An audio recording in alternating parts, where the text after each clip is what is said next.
اما بعد فاعوذ باللہ من الشیطان الرجیم بسم اللہ الرحمن الرحیم رب اشرح لی صدری ویسر لی امری واحلل عقدۃ من لسانی یفقہوا قولی۔ رفقائے گرامی، کل ہم سورہ فتح کی آخری 2 آیات کا مطالعہ کر رہے تھے۔ کل میری طبیعت ایک تو کچھ زیادہ مزمحل تھی، اس لیے کہ جمعے کے روز بھی 2 پروگرام ہو گئے تھے، پھر ہفتے کی شام کو بھی ایک طویل درس ہو گیا تھا۔ دوسرے یہ کہ فوری طور پر بھی کچھ میری طبیعت پر انقباض ایک خاص وجہ سے ہو گیا تھا، اس لیے میں نے بعد میں محسوس کیا کہ کل کے درس میں کچھ خلا رہ گئے، تو میں آج پہلے تو چاہتا ہوں کہ ان خلاؤں کو میں نے کل یہ عرض کیا تھا کہ ہمارا جو اصل اور بڑا منتخب نصاب ہے مطالعہ قرآن حکیم کا، جو ہماری اس پوری تحریک کی اساس بنا ہے، اس کے ساتھ اس منتخب نصاب کا یہ مختصر جو ایک ضمیمہ یا تتمہ ہے، یا اس منتخب نصاب نمبر 2 ہے، اس کے ساتھ کہاں ربط اور تعلق ہے۔ اب اس کو معین طور پر میں چاہتا ہوں کہ آپ سمجھ لیں کہ اس کے جو چوتھے اور 5ویں حصے ہیں، یعنی تواصی بالحق اور تواصی بالصبر کے درمیان ایک خلا تھا اس منتخب نصاب میں کہ جو اس کے ذریعے پر ہو رہا ہے۔ اس لیے کہ تواصی بالحق کے ضمن میں یہ بات میں عام طور پر بیان کیا کرتا ہوں کہ حق کا لفظ بہت وسیع ہے، حق چھوٹا بھی ہے، حق بڑا بھی ہے۔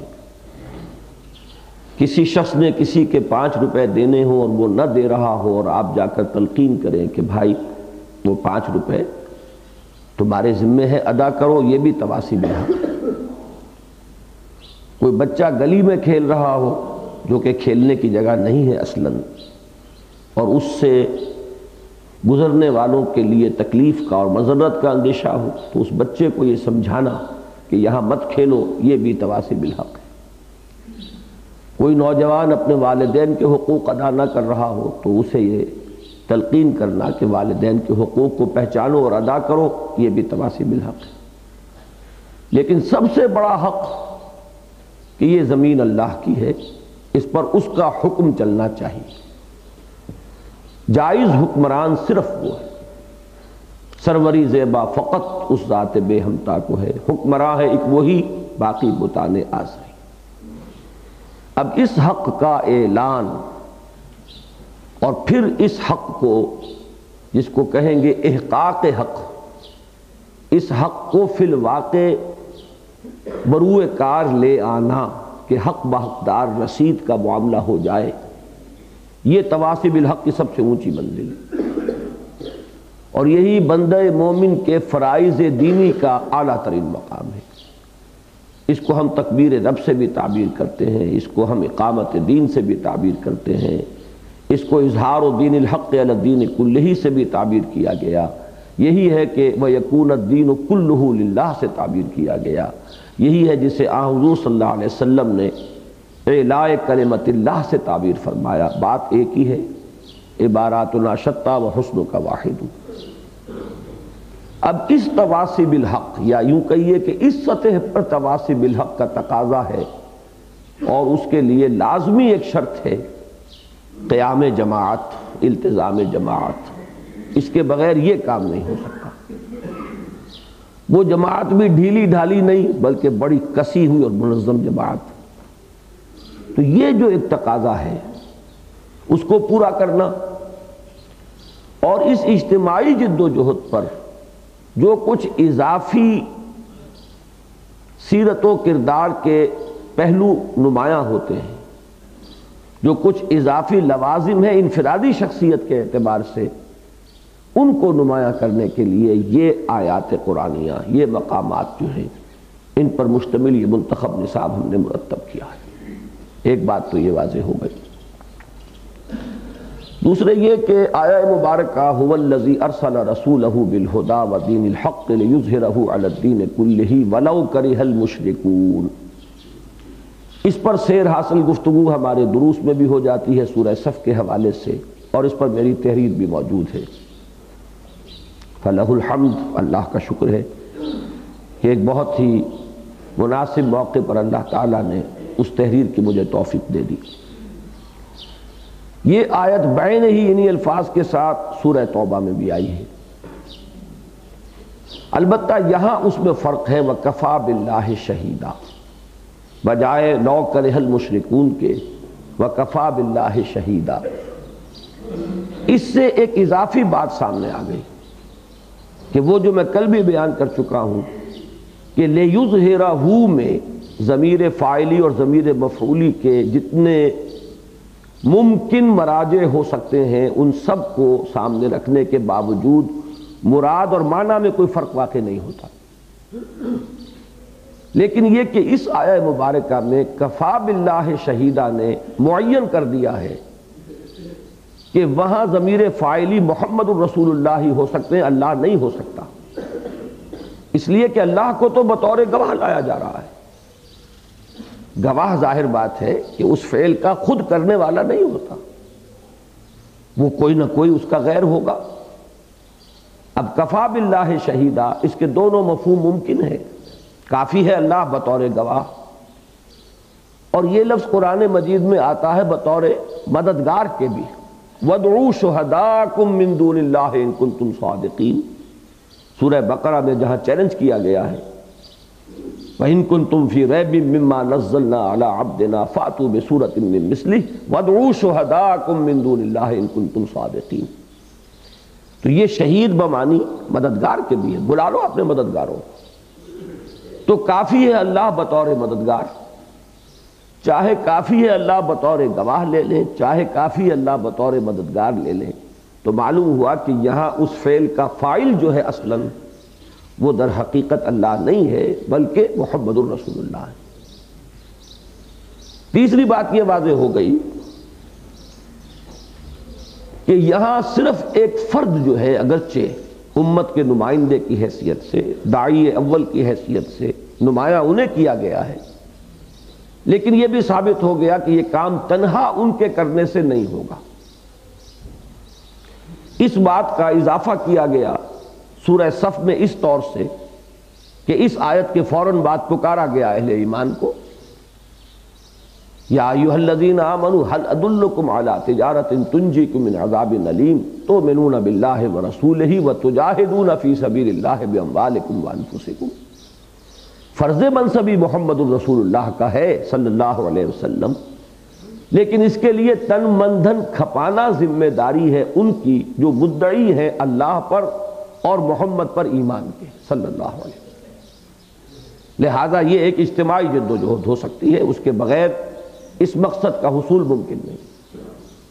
یہاں اس کو واضح کر دیا فوراً الفاظ لا کر محمد الرسول اللہ والذین معہ، یہ ایک اجتماعی جد و جہد ہوگی محمد الرسول اللہ صلی اللہ علیہ وسلم اور ان کی جو ان کے ساتھ ہے رضی اللہ تعالی عنہم اجمعین۔ اسی میں پھر آگے میں عرض کر چکا ہوں کل نکتہ، چوتھی بات کہ وہ اجتماعیت جو ہے وہ اصلاً اس نوعیت کی نہیں ہے کہ کچھ لوگ مل جل کر اجتماعیت قائم کریں جیسے کہ انجمن وجود میں آتی ہے، بلکہ اس کی نوعیت یہ ہے کہ ایک داعی ہے اور کچھ لوگ اس کے دعوت پر لبیک کہہ کر جمع ہیں۔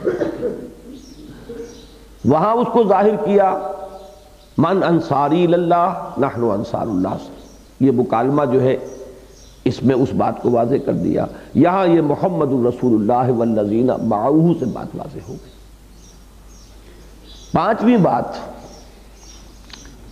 کہ اب والذین معہ میں کیا اوصاف مطلوب ہیں، ان کے لیے بھی ذہن میں یہ رکھیے کہ جیسے 3 ڈائمینشنل سپیس کا کانسیپٹ ہے، اور میں اس تشبیہ اور تمثیل کو استعمال کیا کرتا ہوں کہ یہ جو ہمارے بین الانسانی علائق ہیں، خاندان کا ادارہ جو وجود میں آتا ہے اس کا بھی وہی 3 ڈائمینشنل سپیس کا کانسیپٹ سامنے آتا ہے۔ آغاز ہوا، شوہر اور بیوی دو ہیں، اولاد ہو گئی، سیکنڈ ڈائمنشن ایڈ ہو گئی، اب وہ شوہر اور بیوی والدین ہو گئے، یہ اولاد کئی جب ہو گئے، اس میں کثرت ہو گئی تو تھرڈ ڈائمنشن ایڈ ہو گئی، اب ان میں رشتہ اخوت، یہ تین ڈائمنشنز ہیں ایک خاندان کے ادارے کے۔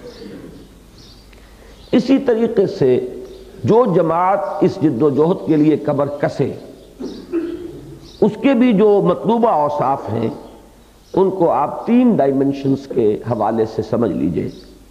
اس میں اولین ڈائمنشن کیا ہے؟ جہاد، جان مال کھپانا، انفاق مال بذل نفس کہہ لیں یا جہاد بالمال اور جہاد بالنفس کہہ لیں، کوئی فرق واقع نہیں ہوتا۔ یہ وہ چیز ہے جو ہمارے اس منتخب نصاب میں بتمام و کمال آ چکی۔ سورہ صف میں پکار لیا گیا، وہ آ گئی۔ پھر یہ کہ سورہ توبہ میں اس آیہ مبارکہ سے کچھ ہی پہلے وہ آیت آ گئی، قُلْ إِنْ كَانَ آبَاؤُكُمْ وَأَبْنَاؤُكُمْ وَإِخْوَانُكُمْ وَأَزْوَاجُكُمْ وَعَشِيرَتُكُمْ وَأَمْوَالٌ اقْتَرَفْتُمُوهَا وَتِجَارَةٌ تَخْشَوْنَ كَسَادَهَا وَمَسَاكِنُ تَرْضَوْنَهَا أَحَبَّ إِلَيْكُم مِّنَ اللَّهِ وَرَسُولِهِ وَجِهَادٍ فِي سَبِيلِهِ فَتَرَبَّصُوا حَتَّى يَأْتِيَ اللَّهُ بِأَمْرِهِ وَاللَّهُ لَا يَهْدِي الْقَوْمَ الْفَاسِقِينَ۔ پھر اس جہاد میں اس سے کنی کترانے کا جو نتیجہ ہے، اس کی سزا ہے نفاق، وہ بھی اس منتخب نصاب میں آ چکا۔ سورہ منافقون ہم پڑھ چکے، سورہ حدید کے اندر وہ بات آ چکی۔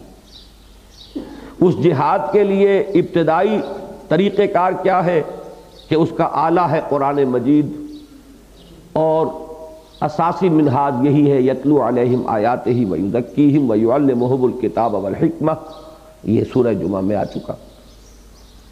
پھر اس جہاد میں صبر اور مصابرت کی ضرورت پیش آتی ہے، اس پر پورا ہمارا منتخب نصاب کا حصہ نمبر 5 ہے۔ تو ایک ڈائمنشن تو وہاں بتمام و کمال زیر بحث آ چکی ہے۔ دوسری ڈائمنشن کیا ہے کہ ویسے تو عام اخلاقی سطح پر، معاشرتی سطح پر، سماجی سطح پر اور دین کے اصل خلاصے اور لب لباب کی حیثیت سے وہ دو چیزیں بھی ہمارے منتخب نصاب میں آ چکی ہیں۔ مسلمانوں کا باہمی رشتہ اخوت سورہ حجرات میں آ چکا ہے، انما المؤمنون اخوۃ فاصلحوا بین اخویکم واتقوا اللہ۔ اسی طرح اللہ تعالیٰ کے ساتھ ایک تعلق جو ایمان کا لازمی تقاضا ہے، اور اس کے لیے خاص طور پر نماز کی اہمیت یہ بھی آ چکی ہے۔ اس میں سورہ مومنون کی ابتدائی 11 آیات میں آ چکا، سورہ معارج کی آیات میں آ چکا، سورہ بقرہ کی جو آیات ہیں 19ویں رکوع کی اس میں آ چکا، وَاسْتَعِينُوا بِالصَّبْرِ وَالصَّلَاةِ، تو اصلاً ان کا بھی ذکر ہو چکا ہے۔ لیکن یہ کہ ان دونوں ڈائمنشنز میں، یعنی ایک تعلق ہے اپنے ساتھیوں سے، ہم مقصد ساتھیوں سے، ایک تعلق ہے اللہ سے جس کے لیے یہ کام کر رہے ہیں، ان کی ایک اضافی شان ہے کہ جو اس سطح پر آ کر نمایاں ہونی چاہیے۔ چنانچہ ان دو اضافی شانوں کے لیے یہ مقامات جو ہیں ہم نے اس منتخب نصاب میں شامل کیے، وہ دو ڈائمنشنز ہیں جو اس ایک آیت میں بڑی خوبصورتی سے آئیں۔ محمد الرسول اللہ والذین معہ اشداء علی الکفار رحماء بینہم۔ اصل میں تو یہاں رحماء بینہم بیان کرنا مقصود ہے، لیکن تعرف الاشیاء باسدادہا، کوئی بھی شے ہو اس کو اس کی ضد اور اس کے اینٹونیم کے حوالے سے زیادہ سمجھا جا سکتا ہے۔ نمبر 2 یہ کہ عام اسلوب ہے، نفی پہلے ہوتا ہے، اس بات بعد میں۔ تو اشداء علی الکفار رحماء بینہم، اب اس میں وقت کی کمی کی وجہ سے اگر میں اس کو پھیلاؤں اور ایک واعظانہ انداز اختیار کروں تو وہ واقعات یہاں آنے چاہیے۔ حضرت ابو بکر کا وہ قول جو عبد الرحمن سے کہا انہوں نے اپنے بیٹے سے، جس طریقے سے کہ ماموں اور بھانجا اور چچا اور بھتیجا اور دو سگے بھائی اور باپ اور بیٹا ایک دوسرے کے مقابل تھے غزوہ بدر میں، سب رشتے کٹ گئے رشتہ ایمانی کے مقابلے میں۔ اگر یہ نہ ہو تو یہ جد و جہد اگلا قدم اٹھا ہی نہیں سکتے۔ حدیث نبوی جس میں کہ انسان کی محبت اور نفرت کا معیار واحد صرف اللہ رہ جائے۔ من احب للہ وابغض للہ واعطى للہ ومنع للہ فقد استکمل الایمان۔ جس نے محبت کی تو صرف اللہ کے لیے کی، کسی سے بغض و عداوت رکھی تو صرف اللہ کے لیے رکھی، کسی کو کچھ دیا تو صرف اللہ کے لیے دیا، کسی سے کچھ روکا تو صرف اللہ کے لیے روکا، اس نے اپنے ایمان کی تکمیل کی۔ اب یہ تمام چیزیں جو ہے یہ ہمارے دروس میں خطابات میں تفصیلاً آتی رہی ہیں، میں صرف حوالہ دے رہا ہوں۔ اس کو ایک اب سیکنڈ ڈائمنشن سمجھیے کہ اس اجتماعی جد و جہد میں آ کر وہ صرف رشتہ اخوت نہیں بلکہ رشتہ رفاقت کی شکل اختیار کرے۔ اور میں کل اس کو بیان کر چکا ہوں کہ رفیق کے لفظ کی اصل حقیقت کیا ہے؟ رفق، نرمی، جس کو اقبال نے کہا ہے وہ حلقہ یاراں تو بریشم کی طرح نرم۔ یہ نرمی جو ہے یہ ہے اصل شے۔ لہذا یہ در حقیقت یعنی اس سطح پر جو کیفیت مطلوب ہے اس کے اظہار کے لیے، اس کو ظاہر کرنے کے لیے یہ لفظ بلکہ اخوت کے لفظ سے بھی زیادہ مناسب ہے، رحماء بینہم۔ اب تیسری ڈائمنشن لیجئے، تراہم رکعا سجدا یبتغون فضلا من اللہ ورضوانا۔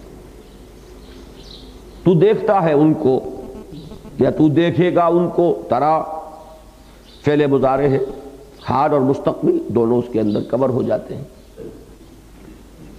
صحابہ کرام کا یہ نقشہ بالفعل تھا، ہر دیکھنے والا بچشم سر دیکھ رہا تھا، اور آئندہ بھی یہ جد و جہد کامیاب نہیں ہوگی کبھی جب تک کہ اس کا ایک عکس جو ہے ان لوگوں کے اندر موجود نہ ہو کہ جو اس کام کا بیڑا اٹھائیں اور اس کا دائیا لے کر اٹھیں۔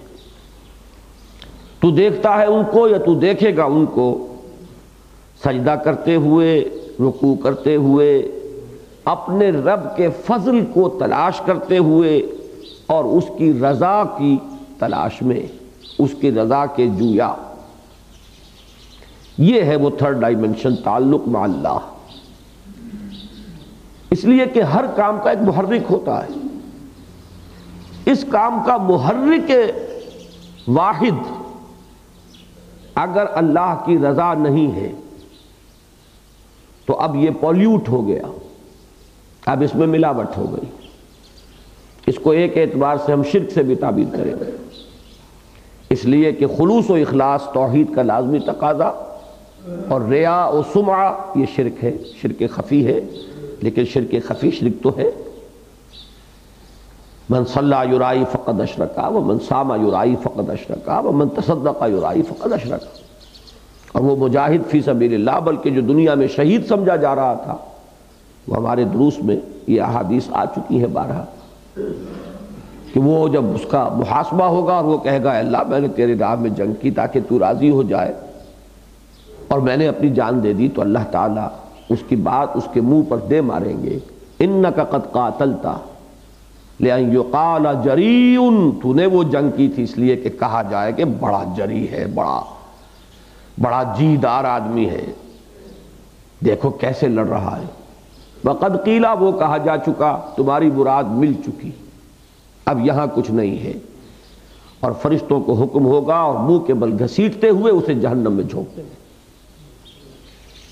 تو اب یہ جو خلوص و اخلاص ہے للہ کہ یہ کام صرف اللہ کے لیے ہوگا، اس کے لیے ضروری ہے کہ یہ تعلق مع اللہ جو ہے یہ مضبوط ہو۔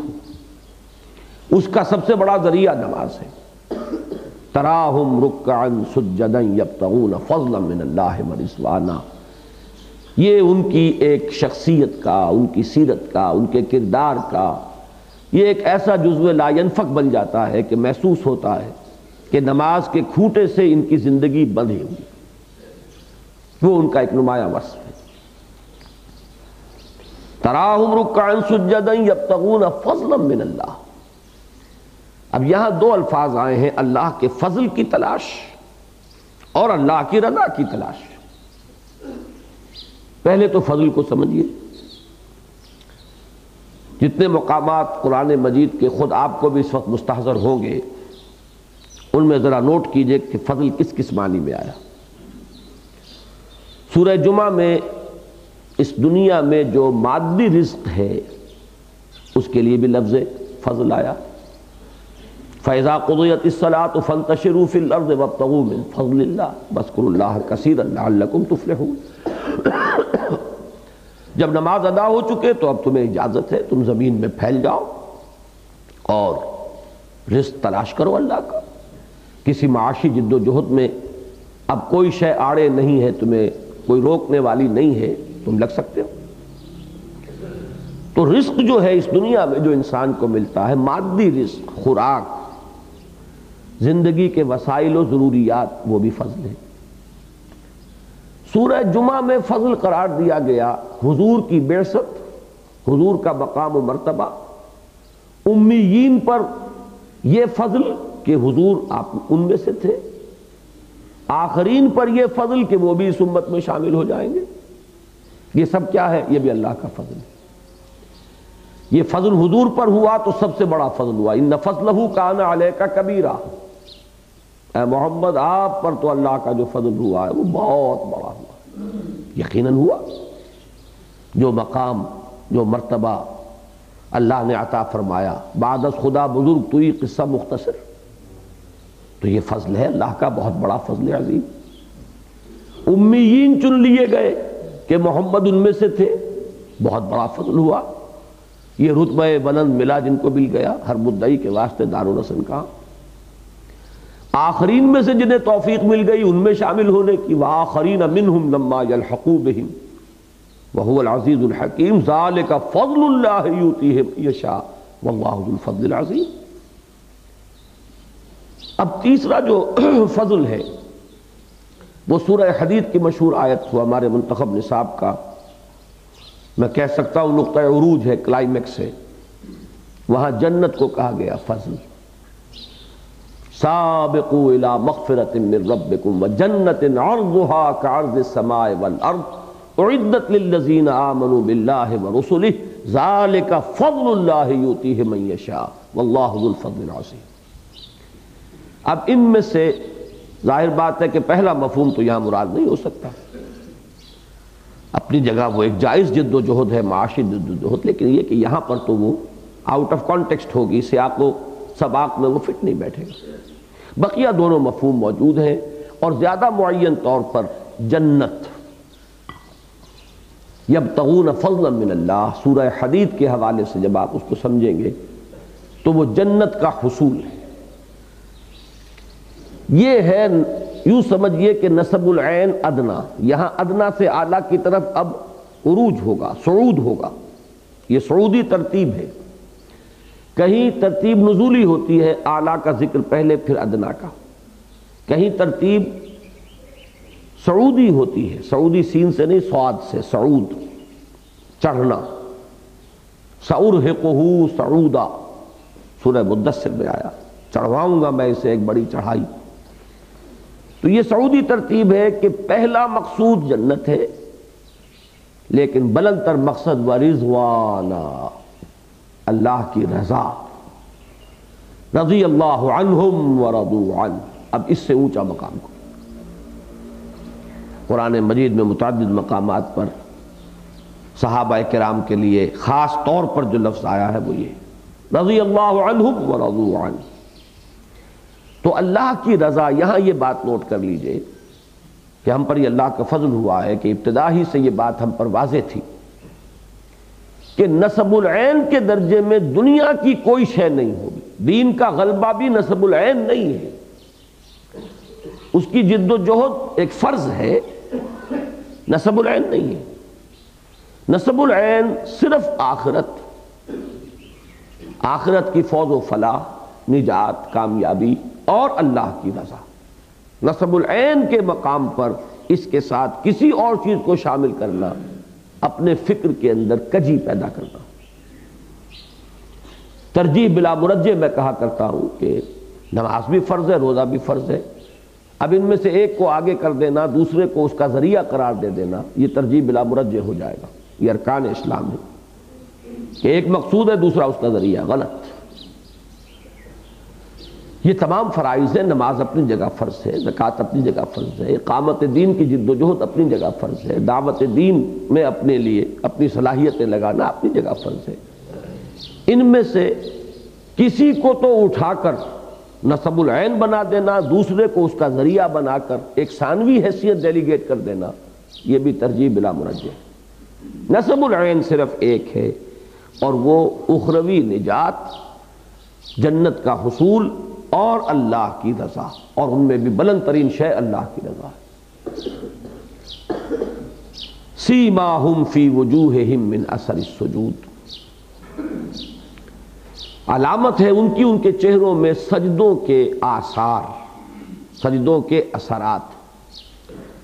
اب اس میں خام خواہ کی کچھ بحثیں کبھی کبھی چھڑ جاتی ہیں، تو آیا کثرت سجود سے جو ماتھے پر پیشانی پر نشان پڑ جاتا ہے، آیا یہ بھی اس میں شامل ہے یا نہیں؟ اس پر میں نے دیکھا ہے کہ جو اس دور کی تفاسیر ہیں ان میں کچھ آپس میں نوک جھونک ہوئی ہے، حالانکہ میرے نزدیک وہ بے محل ہے، اس کی کوئی ضرورت نہیں ہے۔ وہ بھی یقیناً آثار میں سے ہے، اس کی نفی کرنے کی کوئی ضرورت نہیں۔ البتہ یہ کہ کوئی شخص تکلفاً وہ کر رہا ہے، خوب رگڑ رہا ہے اپنی پیشانی کو کہ ذرا نشان ابھر جائے، تو یہ پھر ریاکاری ہے۔ تو وہ تو اگر چہرے پر وہ نشان نہ بھی ہو تو نماز میں اگر ریاکاری کر رہا ہے تو بھی ہو گیا، اس کا اس نشان سے کوئی تعلق نہیں۔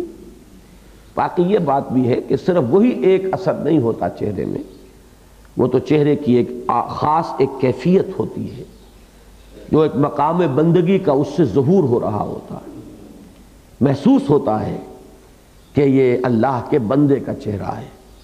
اس کے آثار جو ہیں وہ کوئی معین نشان جو ہے اس تک وہ محدود نہیں ہے، لیکن اس معین نشان کو اس سے زبردستی خارج کرنے کی بھی ضرورت نہیں۔ اس کو یوں سمجھیے کہ اس کو اپنی اصل پر، اپنی وسعت پر برقرار رکھا جائے کہ وہ ان کے چہرے جو ہے غمازی کر رہے ہوں گے۔ مجھے یاد آیا وہ جو شکوہ مشہور نظم ہے کہ کیا قیامت ہے کہ خود پھول ہے غماز چمن، لے گئی بوئے چمن بیرون چمن راز چمن، کیا قیامت ہے کہ خود پھول ہے غماز چمن۔ تو یہ چہرہ جو ہے index of the face is the index of mind, چہرہ انسان کے باطنی شخصیت کا ایک عکس لیے ہوئے ہوتا ہے۔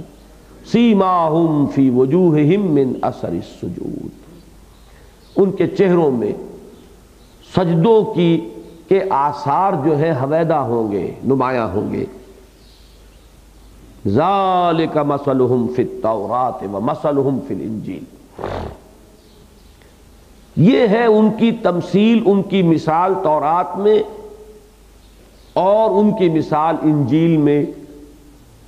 یہاں ذرا وہ ایک ہے معاملہ ترتیب کا، جیسے میں نے عرض کیا تھا کہ محمد الرسول اللہ والذین معہ، وہاں تو ترکیب نحوی کا فرق پڑتا ہے کہ آیا محمد الرسول اللہ کو مرکب توصیفی مان کر معطوف علیہ قرار دیا جائے والذین معہ کا، اور دونوں کو جمع کر کے اور مبتدا مانا جائے، یا یہ کہ محمد الرسول اللہ پورا جملہ اسمیہ ہو مبتدا و خبر سمیت، اور آگے استیناف مانا جائے کہ نیا جملہ شروع ہو رہا ہے والذین معہ سے۔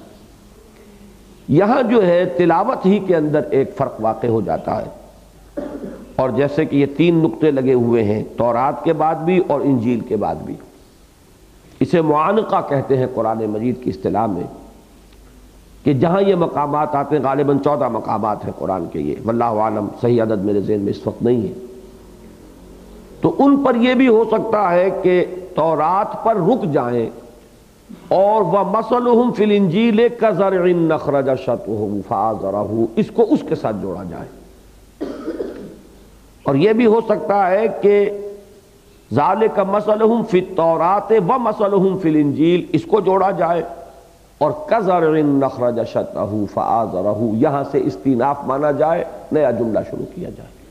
یعنی یہ 2 جگہ پر جو ہوں گے نقطے 3 اس کا مطلب کیا ہوتا ہے کہ ان کے مابین جو عبارت ہے وہ سابق سے بھی جڑ سکتی ہے اور اس کے بعد سے نیا جملہ شروع ہو جائے گا، اور یہ بھی ہو سکتی ہے کہ وہ جو لاحق آ رہا ہے بعد میں اس کے ساتھ جڑے اور اس سے پہلے جو ہے سابق جملہ ختم ہو جائے. یہ سورہ بقرہ کے بالکل شروع میں ہے.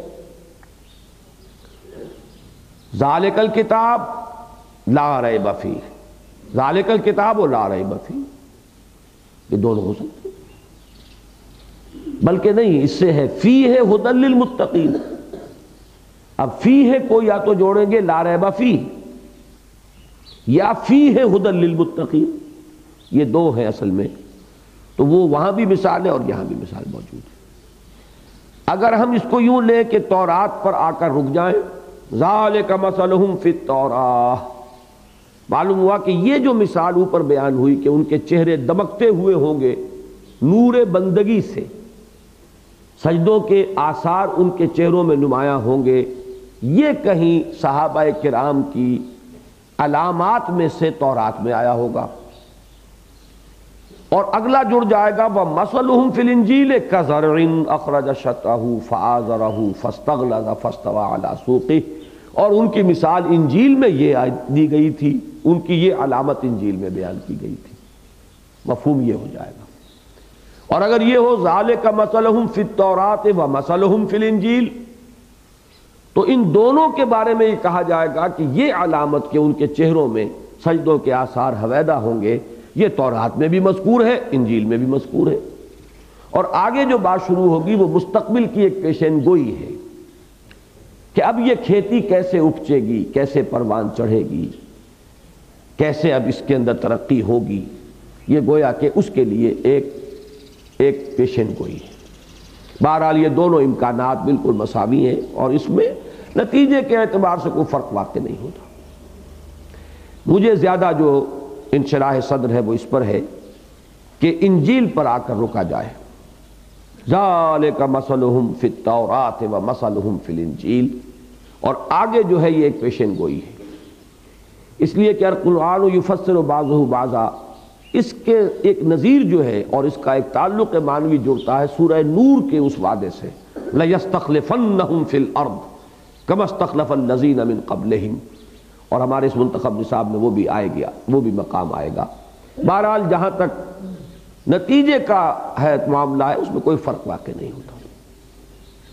تو ایک تو یہ بات نوٹ کر لیجئے کہ یہ علامات صحابہ کرام کی یہ موجود تھیں، بلکہ ہمارے پاس ایسے واقعات مستند تاریخی ہیں کہ نہ صرف بحیثیت مجموعی بلکہ یہ کہ کچھ اہم افراد کے حلیے تک بھی کہیں اہل کتاب کے ہاں موجود تھے.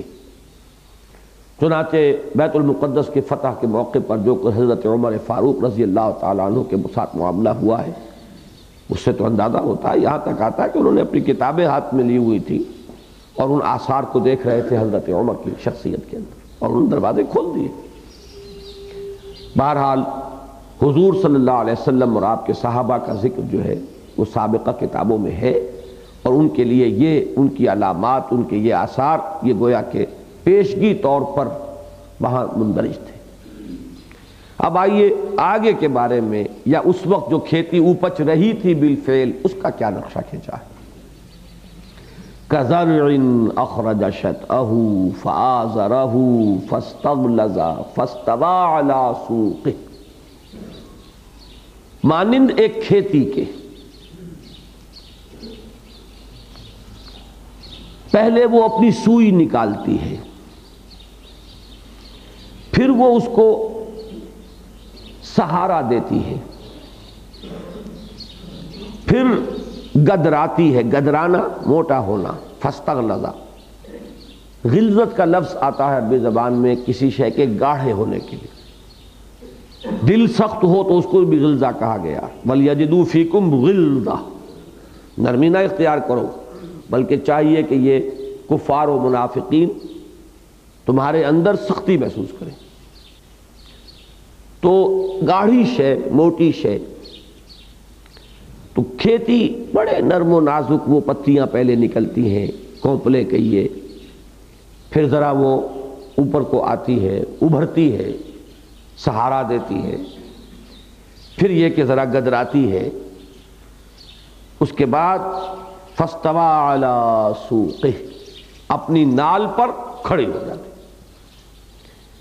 یہ جیسے تدریجاً ایک کھیتی کا یہ منظر ہے جو تمہاری نگاہوں کے سامنے آیا، اسی طرح یہ کھیتی صحابہ کرام کی کھیتی،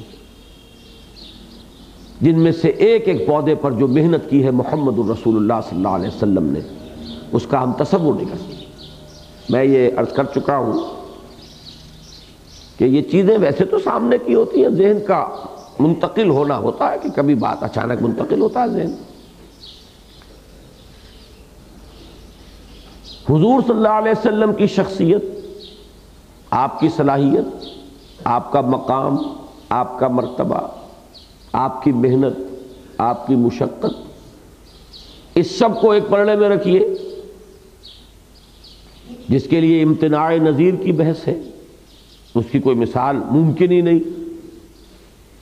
اور دوسری طرف اس فیکٹ کو، اس واقعے کو سامنے رکھیے کہ 10 برس کی محنت کا حاصل 100 افراد سے زیادہ نہیں تھے۔ تو ذرا اندازہ ہوتا ہے کہ کتنی محنت لگی ہے، ایک ایک پودا کتنا عزیز ہوگا حضور کو، ایک ایک شخص کتنا پیارا ہوگا، کتنا محبوب ہوگا، کس قدر اس کی قدر و منزلت ہوگی محمد الرسول اللہ صلی اللہ علیہ وسلم کی نگاہ میں۔ اس کے بعد اب یہ کھیتی جب اپجی ہے تو کس کا دل باغ باغ ہوگا، کس کو اپنی نگاہوں کے سامنے اپنی محنتوں کے ثمرات کو دیکھ کر خوشی حاصل ہوگی؟ وہی جس کے خون پسینے سے یہ کھیتی سیراب ہوئی ہے، سینچی گئی ہے۔ پھر اپنے دھرتی کے کونے خدروں میں پھر اپنے لہو کی کھاد بھرو، پھر مٹی سینچو اشکوں سے، پھر اگلی رت کی فکر کرو۔ تو جس نے اس طرح اس کھیتی کو پالا ہے، اب اس کا نقشہ دیکھیے، یعجب الزراع لیغیظ بہم الکفار،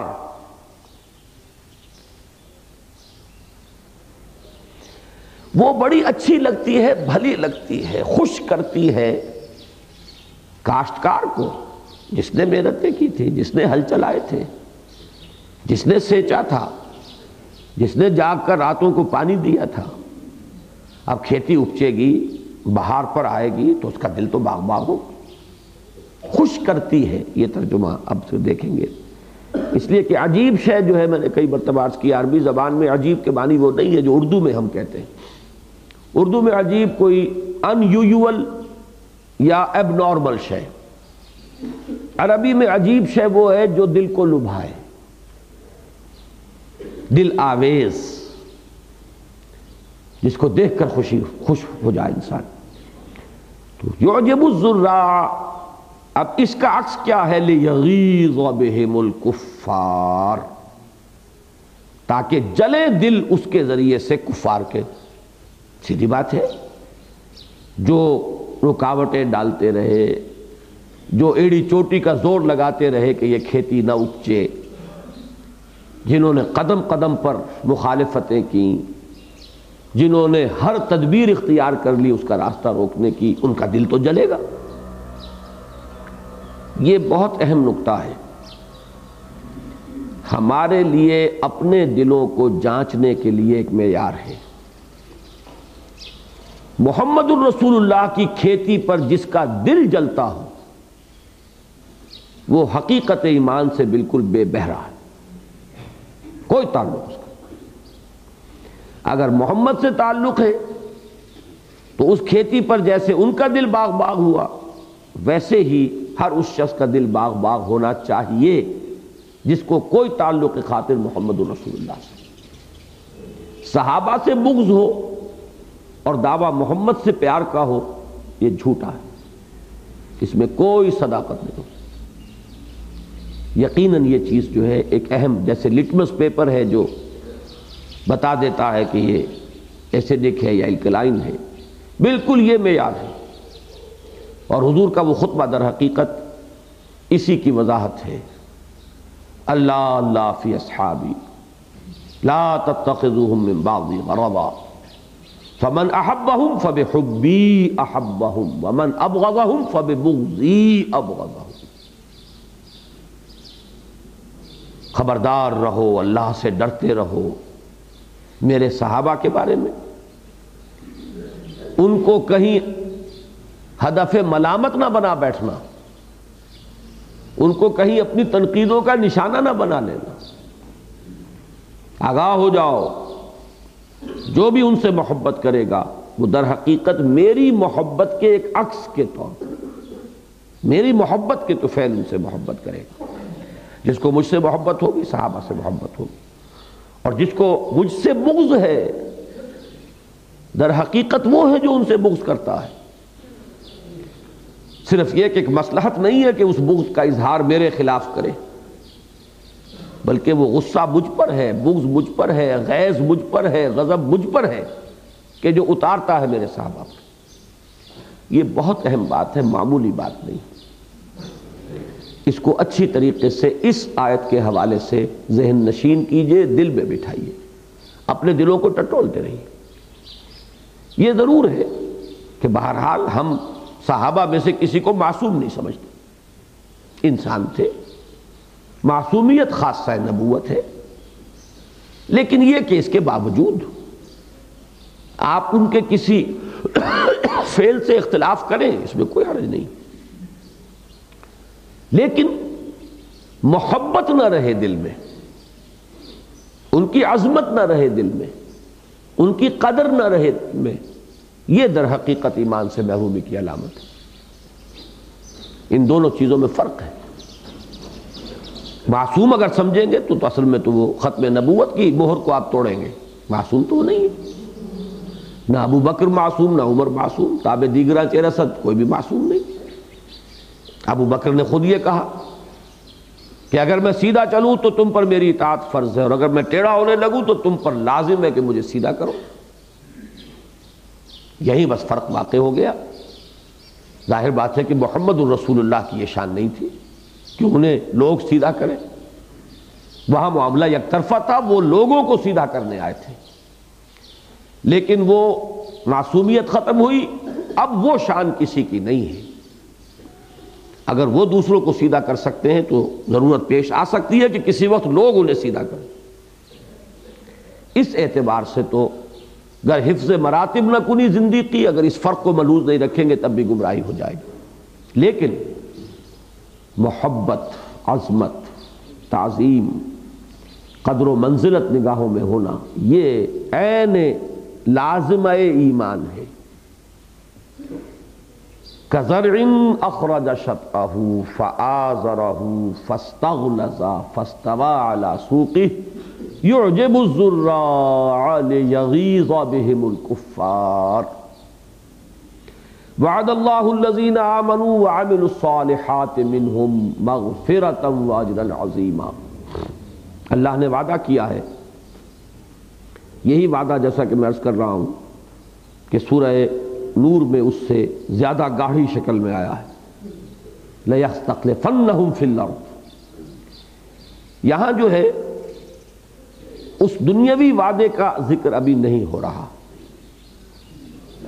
یہاں اخروی وعدے کا ذکر ہو رہا ہے جو اصل نصب العین ہے۔ اصل بنیاد یہ ہے، دنیا میں صحابہ کے ساتھ تو وعدہ تھا، قطعی تھا، وہ پورا ہوا، لیکن دنیا میں کسی اور جماعت کے ساتھ یہ وعدہ حتمی اور یقینی نہیں ہے کہ لازماً غالب کر دیے جائیں گے۔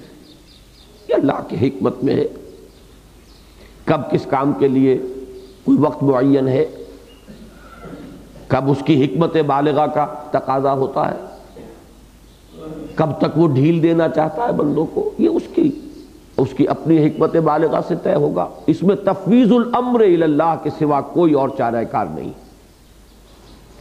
اور جب نصب العین درست ہو جائے گا تو آپ اس معاملے میں غلطی کا احتمال ختم ہو جائے گا۔ نصب العین یہ ہے ہی نہیں، یہ بحث آپ کو یاد ہوگا سورہ صف میں بھی آ جاتی ہے، وَأُخْرَىٰ تُحِبُّونَهَا نَصْرٌ مِّنَ اللَّهِ وَفَتْحٌ قَرِيبٌ۔ ایک دوسری چیز جو تمہیں پسند ہے، تمہیں بہت محبوب ہے، لو وہ بھی اب حاضر کیے دیتے ہیں۔ لو یہ وعدہ ہے کہ اب اللہ کی مدد آیا چاہتی ہے اور فتح قریب ہے، لیکن اس کو دیکھیے کیسے لطیف انداز میں تحبونہا، یہ تمہاری ایک فطری خواہش ہے۔ ہر انسان کی ایک فطری خواہش ہوتی ہے کہ جو محنت میں کر رہا ہوں اس کا نتیجہ میں اپنی نگاہوں کے سامنے دیکھوں۔ اس درجے میں تمہارے ساتھ یہ وعدہ بھی ہے، لیکن یہ کوئی شے ضروری نہیں ہے۔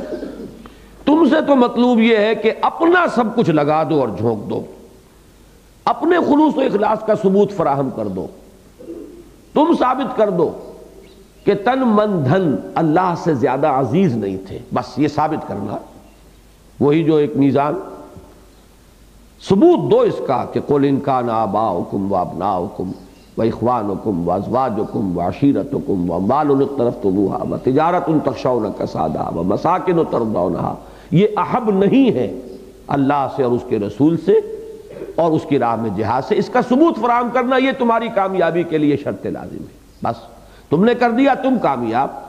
اب یہ کہ دین بالفعل غالب کرنا، اس وقت کتنے انبیاء آئے، انہوں نے ثبوت اپنا دیا، سرخرو ہوئے، دین غالب ہو نہ ہو اس سے انہیں کوئی سروکار نہیں ہے۔ اللہ تعالیٰ کی حکمت ہے، کب کس کے لیے اس نے یہ، کس خوش قسمت کے لیے یہ صحرا رکھا ہوا، یہ کس کے سر اسے باندھنا ہے، یہ اس کا اپنا چوائس ہے۔ اللہ یستفی من الملائکۃ رسلا ومن الناس، چن لیتا ہے۔ اللہ عالم حیث یجعل رسالتہ، کس کا کیا مقام ظاہر کرنا یہ اس کا فیصلہ ہے۔ تم نے اگر اپنا تن من دھن لگا دیا تو تم سرخرو، اب تمہیں چاہیے سرخروئی، اور تمہارا مقصود اور مطلوب اور نصب العین وہ آخرت کا کی فوز و فلاح اور اللہ کی رضا، اس کے سوا کچھ ہونا نہیں چاہیے۔ لہذا اس آیت میں آپ دیکھ رہے ہیں کہ دوسری بات کا ذکر نہیں کیا، البتہ یہ کہ حضور کے ہاتھوں یہ کام پورا ہو کر رہنا تھا، وہ ہوا۔ پھر یہ کہ اس کے ساتھ تتمہ خلافت راشدہ کا آنا تھا، وہ آئی۔ اب غور کیجئے کہ ثقیفہ بنی سعدہ میں تلواریں بھی نکل سکتی تھی، کسر کیا رہ گئی تھی؟ انصار پورے دعوے کے ساتھ ڈٹے ہوئے تھے، دلائل کے ساتھ ڈٹے ہوئے تھے کہ ہمارا حق ہے خلافت، ہماری مدد سے یہ صورت پیدا ہوئی، ورنہ مہاجرین تو بیچارے بے یار و مددگار اپنے گھر بار چھوڑنے پر مجبور ہو گئے تھے، دلیل بڑی قوی تھی۔ اب آپ سوچئے یہ معاملات کتنے سینسٹیو ہوتے ہیں، کس قدر جذباتی ہوتے ہیں، لیکن ایک حدیث حضرت ابوبکر سنا رہے ہیں اور بات ختم ہو گئی۔ تو اس میں مشیت خدابندی کو دخل ہے، اس کے اندر آپ غور کیجئے تو یقیناً میں نے کل بھی عرض کیا تھا کہ دین کا غلبہ ہوگا تو بالفعل اللہ کے کیے، وہاں رمیت اذ رمیت ولکن اللہ رما فلم تقتلوہ ولکن اللہ قتلہم، اے مسلمانوں تم نے نہیں قتل کیے یہ 72 جو مار لیے تم نے 70 میدان بدر میں، یہ نہ سمجھنا کہ اپنے زور بازو سے اور اپنی طاقت سے تم نے ان کو کھیت کر لیا، بلکہ یہ کہ وہ تو اللہ نے قتل کیا۔ تو فاعل حقیقی مؤثر حقیقی اللہ کے سوا کوئی ہے ہی نہیں، انسان تو کاسب اعمال تو ہے، خالق اعمال تو نہیں ہے، خالق اعمال تو اللہ کے سوا کوئی ہے ہی نہیں۔ تو ان دونوں چیزوں کو ایک وقت ذہن میں رکھیے، اللہ جب چاہے گا ہو جائے گا، اگر یہ ذہن میں نہ ہو تو عجلت پسندی آتی ہے، پھر بائی ہک اور بائی کروک کا معاملہ ہوتا ہے، سیدھی انگلیوں اگر گھی نہیں نکل رہا تو ٹیڑھی انگلیاں کر کے نکالو، جو راستہ ہم نے پہلے طے کیا تھا اس راستے پر چل کر کام نہیں ہو رہا تو شارٹ کٹ تلاش کرو، کہیں سے کوئی چھلانگ لگاؤ۔ یہ در حقیقت تمام چیزیں منطقی طور پر نتیجہ ہوتی ہیں نصب العین کی غلط تعین کا۔ بات چھوٹی ہوتی ہے لیکن اس کے نتائج بہت دور تک جا کر نکلتے ہیں۔ تو میں نے یہ چاہا کہ اس آیت کے حوالے سے ایک تو یبتغون فضلا من اللہ ورضوانا، اس سے یہ بات بالکل واضح ہو گئی کہ نصب العین کیا ہے، اصل میں شے مطلوب کیا ہے، ساری جد و جہد ہے کس لیے، اس جد و جہد کا ہدف کیا ہے اس دنیا میں، اس کا رخ کیا ہے، یہ علیحدہ شے ہے، وہ غلبہ دین کی جد و جہد ہے، لیکن اسے صرف ایک فرض کے درجے میں رکھیے اور اس کو کبھی بھی نصب العین قرار نہ دیجیے۔ نصب العین اخروی نجات، اللہ کی رضا، وہی بات یہاں ہے۔ وعد اللہ الذین آمنوا وعملوا الصالحات منہم مغفرۃ واجرا عظیما، اللہ نے وعدہ کیا ہے ان میں سے ان لوگوں کے ساتھ جو ایمان اور عمل صالح کی کسوٹی پر پورے اترتے ہیں، مغفرت کا بھی اور اجر کا بھی۔ اب یہاں بھی ایک بحث ہے، دقیق بحث، یہ من بیانیہ ہے یا من تبعیضیہ ہے؟ اب ظاہر بات ہے جنہیں صحابہ سے بغض ہے وہ یہاں سے دلیل پکڑ لیتے ہیں۔ قرآن مجید کے بارے میں ایک بنیادی بات جان لیجئے کہ اس کا یہ بڑا وصف لا ینفک ہے۔ جزو لا ینفک تو آپ استعمال کیا کرتے ہیں، آج میں ذرا یہ ترکیب اختیار کر رہا ہوں، وصف لا ینفک، کہ اس میں اہل زیغ کے لیے بھی پوری غذا موجود ہے۔ جو کجی کا طالب ہے اس کے لیے بھی اللہ نے اس میں مواد رکھا ہوا ہے، اور جو ہدایت کا طالب ہے اس کے لیے بھی اس میں وافر مواد ہے۔ یضل بہ کثیرا ویہدی بہ کثیرا، گمراہ کرتا ہے اسی قرآن کے ذریعے سے بہتوں کو، اور ہدایت دیتا ہے اسی قرآن کے ذریعے سے بہتوں کو۔ لہذا اہل زیغ کے لیے بھی یہاں کہیں نہ کہیں تو رکھا گیا نا کہ مکھی جو ہے آخر جس چیز کی متلاشی ہوتی ہے وہ اسے ملے۔ تو یہاں قرآن مجید میں ایسے مقامات ہیں جن کو اہل تشیع نے ایکسپلائٹ کیا ہے۔ یہ من کا لفظ مثلا آ گیا، اس کا مطلب ہے تمام صحابہ سے نہیں ہے یہ وعدہ، من تبعیضیہ ہے، بعض ان میں تھے، سب نہیں تھے۔ لیکن من بیانیہ بھی ہے جو کسی کے وصف کو ظاہر کرنے کے لیے آتا ہے، یعنی یہ لوگ جن میں یہ وصف ہے ایمان اور عمل صالح، یہ صرف اخبار کہلائے گا، ان کے بارے میں ایک خبر دی جا رہی ہے، ان کے ایک وصف کا بیان ہو رہا ہے۔ تو اول تو یہ کہ چلیے ترجیح بلا مرجح نہیں، احتمال جہاں آ گئے منطق میں یہ ہوتا ہے کہ جہاں احتمال پیدا ہوا، دو امکانات پیدا ہوئے تو اب وہ دلیل کسی کے لیے بھی نہیں رہے گی، دونوں طرف سے اس کا وہ ساقط الاعتبار ہو جائے گی وہ دلیل، ٹھیک ہے، ہم اس کے لیے تیار ہیں۔ لیکن یہ کہ اس کو لازماً من تبعیضیہ کہنا جو ہے اس کے لیے دلیل کہاں ہے، وہ ترجیح بلا مرجح ہو جائے گی۔ باقی ایک درجے میں یہ بات ہے بھی کہ جو بھی حضور کے ساتھ تھا وہ یقیناً صحابی نہیں تھا، منافقین بھی تو تھے، ظاہری طور پر تو ساتھ تھے، آخر وہ منافقین نمازیں تو ساتھ پڑھتے تھے، مسجد نبوی میں تو ساتھ حاضر ہوتے تھے۔ یہ دوسری بات ہے کہ جب کوئی کڑا وقت آتا تھا امتحان کا تو یتسللون منکم لواذا، وہ کھسک جاتے تھے، لیکن یہ کہ بہرحال موجود تو رہتے تھے، نمازوں میں تو تھے، اس میں تو کوئی جان اور مال کی مصیبت نہیں آتی تھی، صرف یہ کہ کھڑے ہوتے تھے تو کسل مندی کے ساتھ، طبیعت میں وہ نہیں ہوتی تھی آمادگی، اور طبیعت کے اندر انشراح، اور طبیعت میں ابتہاج کہ دل کی کلی کھل رہی ہو، جس کو حضور نے فرمایا قرۃ عینی فی الصلاۃ، میری تو آنکھوں کی ٹھنڈک نماز میں۔ جہاں کہیں کوئی مسئلہ آپ کو درپیش ہوتا تھا، کسی چیز پر غور و فکر کرنے کی حاجت ہوتی تھی، فوراً آپ نماز کی طرف رجوع کرتے۔ تو معلوم یہ ہوا کہ کلید مسائل نماز، دل کی کلی کھلانے کا ذریعہ نماز، قرۃ عینی فی الصلاۃ، ان کی نماز تھی، وہ نماز کے لیے آتے تھے کسالہ، کسل کے ساتھ، مجبوری کے ساتھ سے، لیکن بہرحال ظاہری طور پر تو موجود تھے جماعت میں۔ بلکہ عبداللہ ابن ابی کے بارے میں آپ کو بارہا بتا چکا ہوں کہ وہ تو کھڑا ہو کر اپنی اس حیثیت کے اظہار کے لیے جب بھی حضور صلی اللہ علیہ وسلم کبھی خطبہ ارشاد فرماتے تھے تو کھڑا ہو جاتا تھا، پہلے لوگوں سنو، یہ اللہ کے رسول ہیں، ان کی بات توجہ سے سننا اور ان کی بات سب کو ماننی چاہیے، یہ وہ اپنی چودراہٹ کے اظہار کے لیے یہ کرتا تھا، جس کے بارے میں پھر اب وہ آیت آپ کے ذہن میں آ جانی چاہیے، اذا جاءک المنافقون قالوا نشهد انک لرسول اللہ واللہ یعلم انک لرسول واللہ یشهد ان المنافقین لکاذبون، یہ کہتے ہیں کہ ہم گواہ ہیں اس پر کہ آپ اللہ کے رسول ہیں، اور اللہ سے بڑھ کر کون اس بات کا جاننے والا ہے کہ آپ اس کے رسول ہیں، لیکن اللہ گواہی دیتا ہے کہ یہ منافق جھوٹے۔ تو یہ اس اعتبار سے اگر اس کو کہا جائے تو کوئی فرق باقی نہیں ہوتا کہ ایک ظاہری جو حضور کے ساتھ معیت والذین معہ کی بات ہو رہی ہے نا، تو ایک معیت تھی دل کی سچائی کے ساتھ، راست بازی کے ساتھ، خلوص کے ساتھ، اخلاص کے ساتھ، اور صحابہ کرام جب ہم کہیں گے تو وہ 100% اسی معیار پر پورے اترنے والے۔ البتہ کوئی کالی بھیڑ بھی تھی۔ اب اس میں معاملہ ہو جائے گا ریشیو پروپورشن کا۔ اگر آپ یہ سمجھتے ہیں کہ کالی بھیڑوں کی اکثریت تھی تو عالم واقعہ میں یہ تحریک کامیاب کیسے ہوئی؟ ناممکن ہے، محال عقلی ہے۔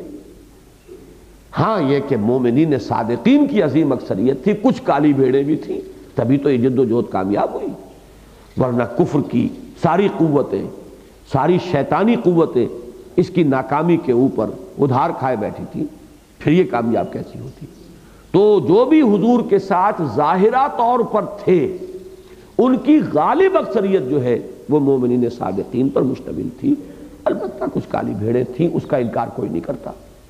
لیکن اس من کے لفظ پر یہاں یوں سمجھیے کہ ہم محاورے میں کہیں گے جہاں انگلی دھرنے کی جگہ ملے وہاں پوری عمارت تعمیر کر دینا، اس کی بنیاد پر اگر یہ کوئی یہ کہے کہ بس چند ہی تھے صاحب ایمان اور مخلص، باقی سب کے سب منافقین تھے، یہ میرے نزدیک بالبداہت غلط ہے، اور سوائے اس کے کہ جو مسلوب التوفیق ہو چکے ہوں، کسی وجہ سے اللہ تعالیٰ کے درگاہ سے وہ راندہ درگاہ قرار پا چکے ہوں، سوائے ان کے کوئی شخص اس بات کا نہ قائل ہو سکتا ہے دل میں اور نہ اس کو اعتراف کرنے والا ہوگا زبان سے۔ اللہ تعالیٰ ہمیں ہدایت عطا فرمائے اور ہماری اس ہدایت میں اضافہ فرمائے اور اس پر استقامت عطا فرمائے۔ اللہم ربنا زدنا ایمانا وہدی وعلما نافعا وعملا صالحا۔ اقول قولی ھذا واستغفر اللہ لی ولکم ولسائر المسلمین